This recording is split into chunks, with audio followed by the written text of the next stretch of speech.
If you know, you It's know. Rich Beans. Khadijah RBV. It's Kalia. Hello, it's Kaya. It's your boy Trey B. Cars, aka Trey. Another one. We are Team Bees. The coolest family in podcasting. Well, hello and welcome to another episode of Another one. All right, so let's just go ahead and let you guys know that we're gonna, jump right into some really good information because, as you know, right now we are doing our family business series. Yes. Whoop whoop whoop whoop. Get excited. Get lit. Because For the best. we know that you want to start a family business because that's why you're listening to this, right? Or you might be listening because you like us. Maybe that's why. That is Or you why. want to start a business that can lead to a family business. It might be an individual business right now. Yeah, and that's not a bad thing because I think all of these episodes in this series will relate to any business, but there's some things that will be really dialed in for family businesses. All right, so after the break, we're going to get right into starting a family business. Episode 1. It's for the best to achieve your dream. Have you ever took a leap of faith? Do you know that your words have power? Do you support your friends? Team Bees has merch that speaks to all of these questions with powerful statements like love is greater than everything. Go to teambees.com/shop to order your Team Bees merch today. That's teambz.com/shop and get a 5% discount throughout the shop by using the coupon code HIGH5. That's coupon code HIGHFIVE. Apple Pay is also accepted at checkout. All right, so we appreciate you coming back and listening and everything and wanting to get into these details. And here we go. So we've made a couple of high-level points that we want to get across to you guys for this episode. And so let's just go ahead and kick it off. When you have a family business or a business in general, one of the biggest things that you have to do is have an ultimate goal. Because it makes no sense to start a business with no goal in mind. Because why are you doing what you're doing? If you are literally stepping into it and it's like, well, I'm just, I want to start this business because I hear like my friends are starting businesses and my parents have a business and I just feel like I need to have a business too because Is that it's not the a goal, wave. though? Is that not a goal? My goal is to have a business, so I'm gonna just have a business, and that's gonna be my It goal. has to be a little bit more specific than that, Okay. I think, Yeah. so that you can envision what you're looking for. It's if you can see in your mind where you think this is going to end up or where you want it to end up or where you know it's going to be, I think it will be easier to achieve that because you can see it. You know what I'm saying? Rather than just some open-ended thing. Well, let me rephrase that then, because even though we said have an ultimate goal, it would be the equivalent of what is your intent. So let's say Apple, right? Apple was to change the world, right? What was it? Was it to change the world? I have no idea.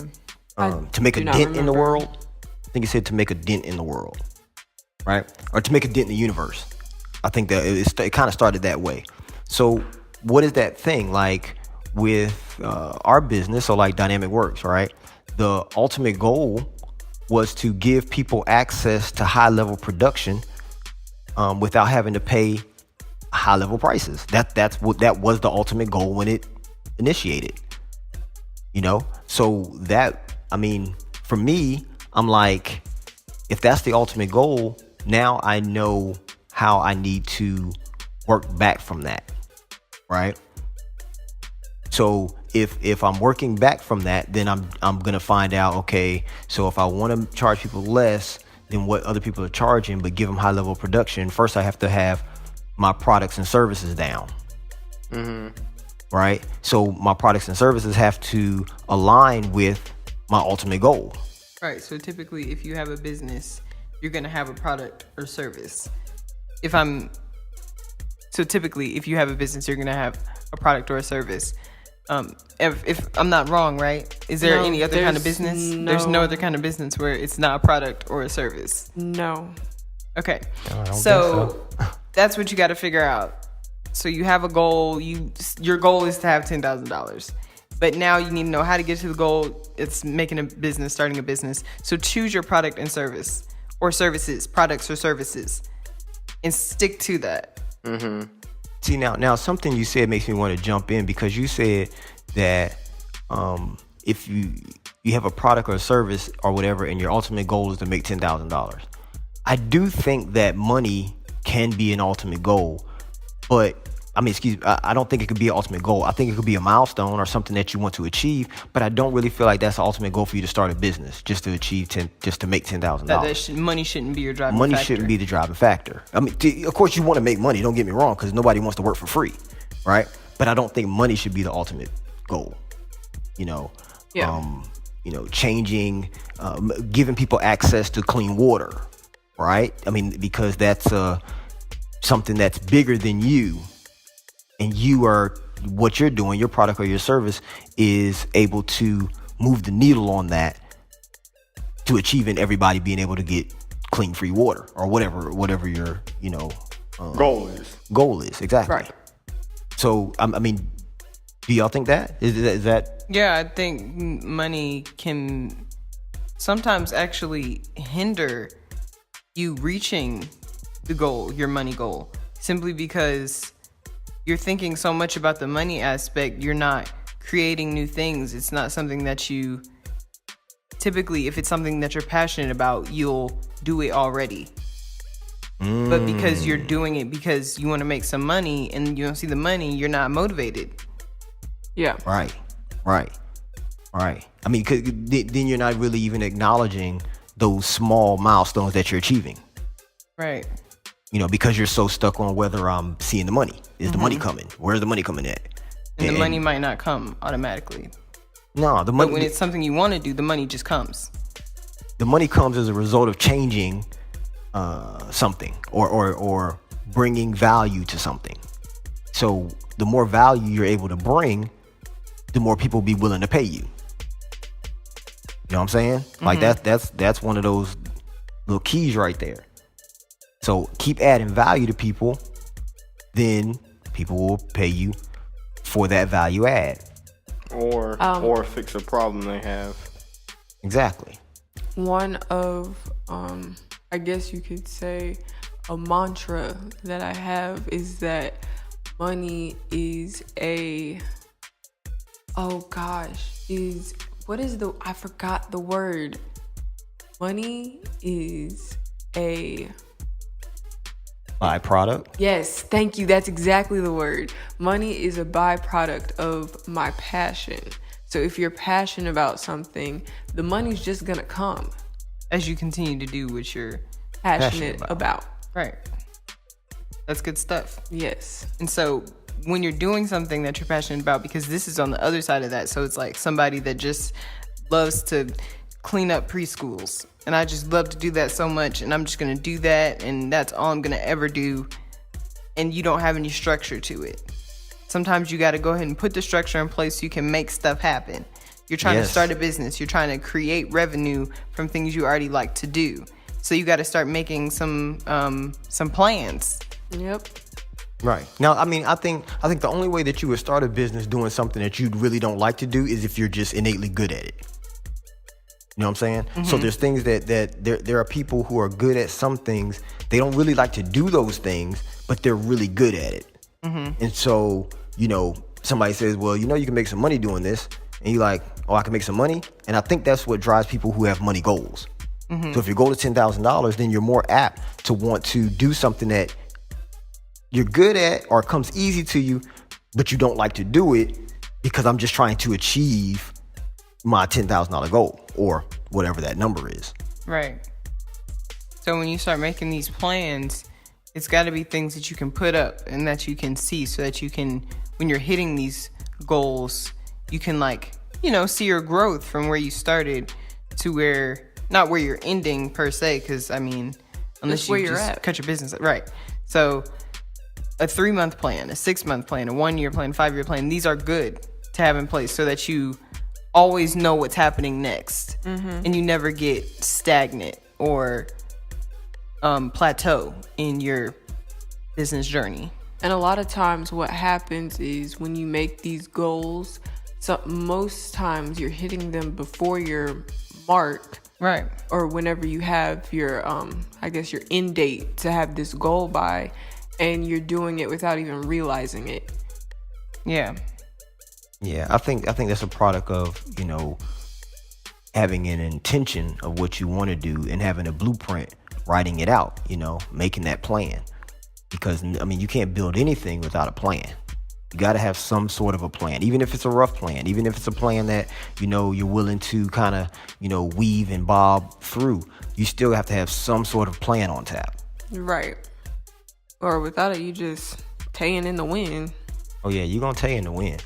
But that plan will also help you to solidify your product and your service or your service. So if you have, let's say you have a 3-month goal and this product needs to, I want to make sure that I have all of my legal stuff done. I want to make sure that I have, my product design down. I want to start having all of my, marketing, artwork, and all of that kind of stuff, all my branding done, all within that 3-month time span. If that's the case, then when you're making that plan, you're also saying, well, what does it have to look like? What does this thing have to do? You like starting to break down the specifics, because now I have to try to figure out how to get it across to my audience. Yeah. You know what I mean? Like, people have to be able to understand what it is that I'm doing, what product I have, what service that I have, and be able to understand it in a way that they'll want to get it. Mm-hmm. So you can't just start off and say, okay, so I'm gonna sell, I don't even know, floorboards, right? I'm gonna sell some floorboards.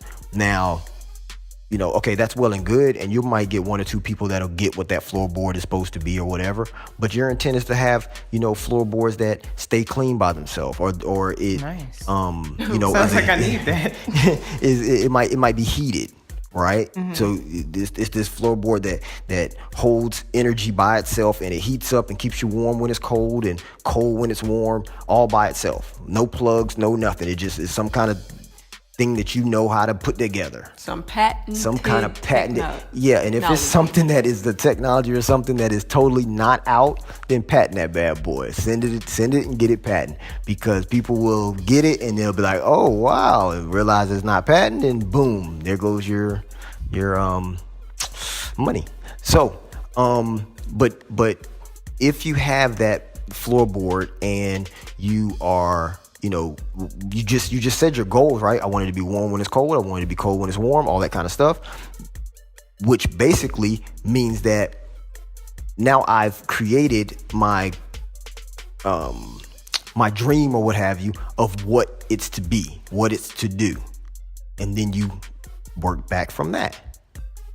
And after you do that, then it's important to understand or know exactly why you're doing it. Yeah. What is your why? What is your driving force? What is the reason behind you doing what you are doing, or the reason you're starting this business? Some people start a family business because they want to build a legacy. They want to create something that can be passed down generation to generation. Mm-hmm. So ultimately, that is their driving force. That is their why. Some people start a business because they want to prove to themselves, that they are able to start and finish something. Right. And it's important to have a why, because in those moments where you're frustrated, in those moments where you feel like giving up, you can turn to your why and be reminded of what you're doing it for. It's even like when you're working out, it's one thing when you work out because it's a superficial reason. It's another reason when you're working out because it's something that you have to do for your livelihood, or something that you have to do Right. because you have to strengthen yourself. That why is different. That pushes Right. you more your when you're health. out on the field, than something that's just flight. It's something that, You're passes. somebody. Yeah, Right. So make Because- sure that you have a why. Know what your why is, so you can pull on that. Is that why would you say that why is the way that you achieve your ultimate goal? You know what I mean? So like, Well, I mean, can I think help. it contributes to it. I Yeah. don't think it's the That can just be another The only force thing, to yeah. push you. the driving Yeah. to what that ultimate goal is. Right. But don't let any of the bigger goals or bigger plans intimidate you. Just, set a goal, small goal for the week or for your day or every other day or whatever, so that it's something that you can achieve, something you can get done. It's like, okay, well, I know I can make 2 floorboards a day.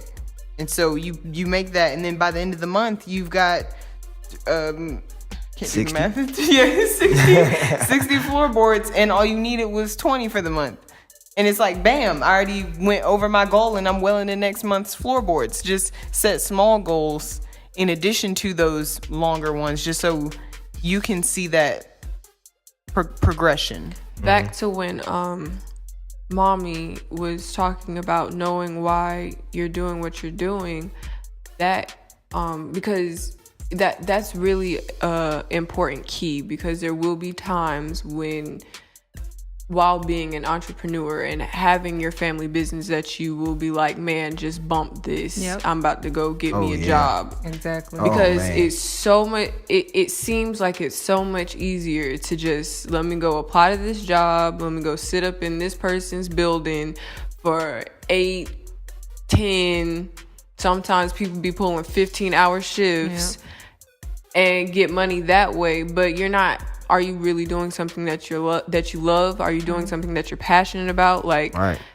is that even going to get you where you're trying to be? Right. And if your motivating force is that you want to create a legacy for your family, then that won't happen if you're working for someone else. You're helping someone else's that legacy. legacy. You know what I'm Right. saying? Exactly. So even though it's easy, even though, for the most part, people can just bounce out and, fill out the application and go, pick up a check somewhere else, the blood, the sweat, and the tears that you put into something that's your own, knowing that you're setting up something for your children's children, and they gonna know, grandma, grandpa, whatever, who started this business, that makes it a little different. You're willing to stay up a little bit later at night. You know what I'm saying? Right. And in those moments, you should literally think about all the pros of having your own business. Right. Literally think about them right then. When you're like, ooh, let me just go get a 9 to 5. Literally just think about, well, if I have my own business, I could wake up at 10. You don't have to have a 9 to 5. Or, ooh, if I have my own business, I don't even got to leave my house. Or I said when I want to go on a vacation. Or this, and this. It's like all the flexibility and all the Availability. right you have for your own life, and you're not running your life based on your manager. Right. Right. And Now no, go ahead. well, I was just gonna say, I don't think that it's not a bad thing if you have to work for someone else to maintain your livelihood while you're starting your family business. That's not a bad thing, because everybody doesn't have the drive off the gate to go hard and be able to get up the money immediately within that same first Or the 30 means. days, or the means by which, right? Because I mean, you do have the costs the investment that you have to put in to start your family business. Almost all businesses are going to come with some overhead to start with. Right.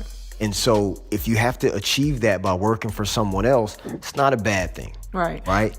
Because we had Dynamic Works, and while Dynamic Works was starting, even throughout some of the years that Dynamic Works has been in existence, I've worked a job. Right. And it helped, in maintaining the household during that time for me to work.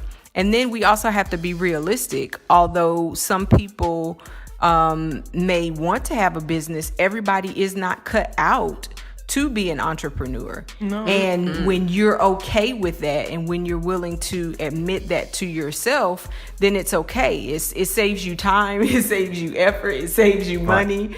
And I guess that's the thing, to just kind of be able to look and assess and see, okay, is this something that I really want to do? Is this something that I feel that I can do? Right. But a lot of times you'll surprise yourself. You'll surprise yourself if you step out there and actually go to start it and do what you got to do to get it up and running. Most people can.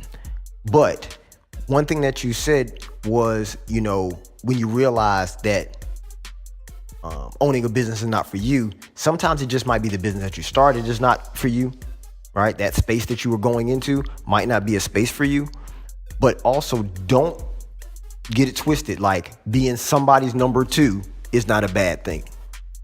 It can be a great thing if you realize that I'm not fit to run a business, but I can help someone else who's starting a business, because that's not a bad thing either.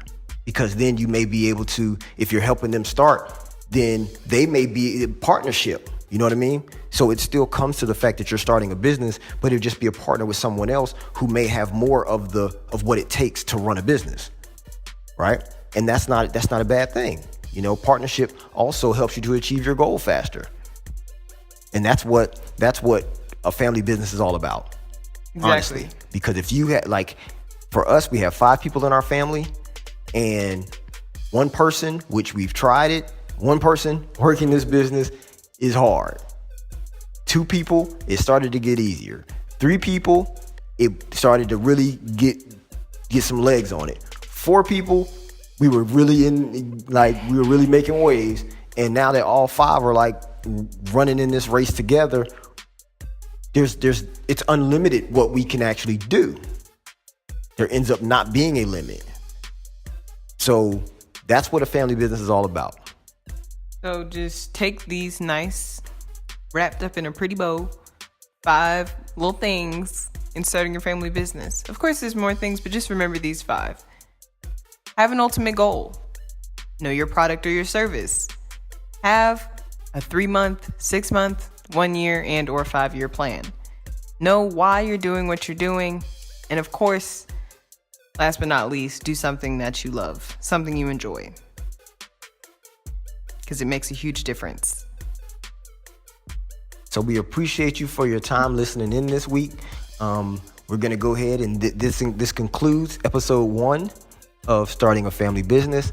We'll be right back at you next week with the next installment in this series, which we're calling How to Manage a Family Business. From the coolest family in podcasting and on the internet, period. Team Bees. We out. Follow us on Instagram and Facebook at Team Bees. To keep the show going, Partner with us. At teambees.com/partner. we out.